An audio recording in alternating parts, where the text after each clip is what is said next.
орындалмақ ұларманың.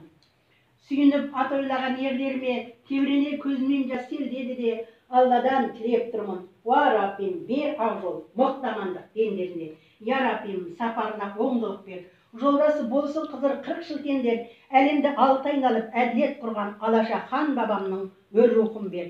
Еділдің алтын қанат тұлпарлары, қайтадан уа пырақтар жеріңе кел, ал жүрек қазақтың ер ұлдары кез келді, енді өзіңді естеп мінер.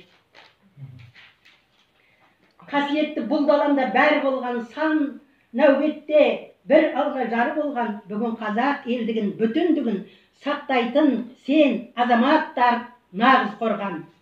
Тұлпар мінген ұрандап туыстаған, мың шүкір қазақ елді білсін қалам. Атқа мінген қазақтың айбынынан көрейік, кім барғане ығыспаған, татырған дәмін оның Шыңғыс бабам. Мәңгілік ел құруды сертімдейтін, мәңгілік көк туымыз желбірейтін, зұлымдықты таптайтын, көктетпейтін, арамдыққа намысын жердетпейтін, шапса қылыш, атса да оқ өтпейтін, мұратына жетпесе бел шешпейтін, болыңдар азаматтар құрыш адам, қазақтың құрыштығын білсін қалам.